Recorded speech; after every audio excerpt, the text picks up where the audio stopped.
chase for the NASCAR Sprint Cup gets kicked off here at Chicagoland Speedway for the MyAFibRisk.com 400. Kevin Harvick, Joey Logano, green flag in the air, we're underway.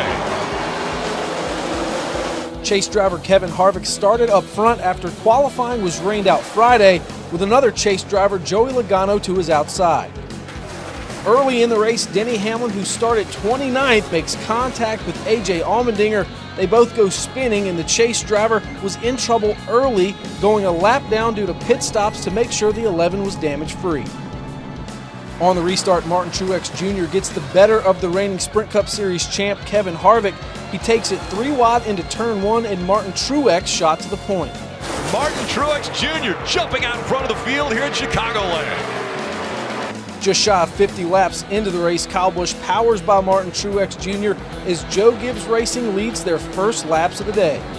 Green flag pit stop started shortly after that, and trouble for another Joe Gibbs driver.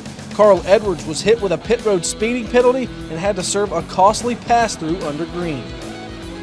By lap 71, 4 of the 16 chase drivers found themselves a lap down as Denny Hamlin, Carl Edwards, Clint Bowyer, and Paul Menard were all down at least a full circuit to the leader Kyle Busch.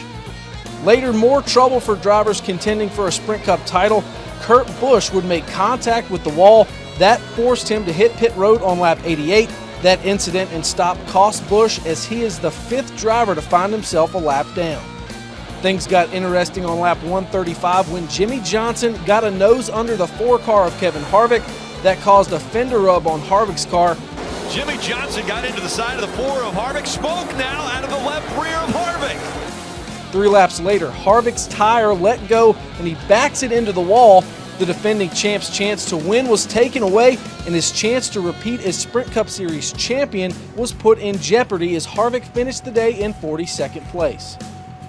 On the ensuing restart, Jeff Gordon takes off and jumps out in front of leader Kyle Busch. NASCAR reviewed the restart.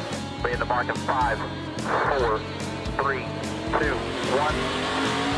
And they gave the okay as Jeff Gordon led his first laps of the day. After a caution for debris, Kyle Busch found himself back out in front with under 50 laps to go. Kyle gets a challenge by his older brother Kurt, who was a lap down earlier in the race, and the 41 of Stewart-Haas Racing was out front. On lap 258, the caution would fly for debris in turns 1 and 2. Kurt Busch stayed out and would lead Jeff Gordon back to the green, but it was Denny Hamlin who makes it 3 wide on the restart to take the lead. Carl Edwards works his way to second, but it didn't matter. Denny Hamlin wins the race, the first in the chase. He takes home the trophy at Chicagoland Speedway just 12 days after tearing his ACL. I think we can make a run. I mean, I've told everyone, these chase tracks set up better for nobody than it does for me as the chase goes on. So I think the next round is the most challenging for us personally. You just get us to that final 8 round, I'm pretty confident we'll be at Homestead with a chance. Kevin not happy at all with the way it went down, and so they're going to discuss it. And maybe a little more than discussion. I just held my ground, and he just slammed it in the side of the door like I wasn't even there. So the spotter was telling me 4 wide, and I guess he just figured that he'd come up the racetrack. Last year, Kevin Harvick had to win the last 2 races of the year to win his title.